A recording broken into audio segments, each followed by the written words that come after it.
తమ దేశంలో నివసిస్తున్న ఆఫ్ఘన్ పౌరులపై ఇరాన్ కొరడా ఝడిపిస్తోంది. జూలై 6లోగా స్వదేశానికి వెళ్లిపోవాలని డెడ్లైన్ పెట్టింది. దాంతో లక్షలాది మంది ఆఫ్ఘన్ పౌరులు సొంత దేశానికి వెళ్లిపోతున్నారు.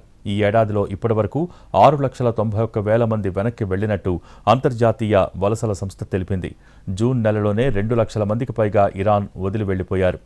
జూన్ 28 నాటికి 2,30,000 మందికి పైగా ఇరాన్ను వీడి ఆఫ్ఘనిస్తాన్ వెళ్లిపోయారు. ఇరాన్ విధించిన డెడ్లైన్ దగ్గర పడుతూ ఉండడంతో ఈ మధ్యకాలంలో పెద్ద సంఖ్యలో ఆఫ్ఘన్ పౌరులు స్వదేశానికి చేరుకుంటున్నట్టు ఇంటర్నేషనల్ ఆర్గనైజేషన్ ఫర్ మైగ్రేషన్ సంస్థ తెలిపింది.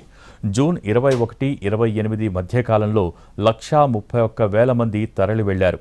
ఆ వారం చివర్లో రోజు 30,000 మందికి పైగా సరిహద్దు దాటారు.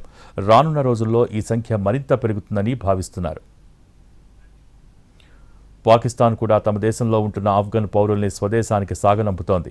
ఈ ఏడాది ఏప్రిల్ 1 నుంచి జూన్ వరకు దాదాపు 5 లక్షల మందిని సాగనంపింది పాకిస్తాన్. ఇప్పుడు ఇరాన్ కూడా అదే పని చేస్తోంది. ప్రాంతీయ అస్థిరత, ఇజ్రాయెల్ ఇరాన్ యుద్ధ పరిణామాలు, ఇరాన్ విధానాల్లో మార్పుల కారణంగా పెద్ద ఎత్తున ఆఫ్ఘన్ పౌరులు బహిష్కరణకు గురయ్యారు.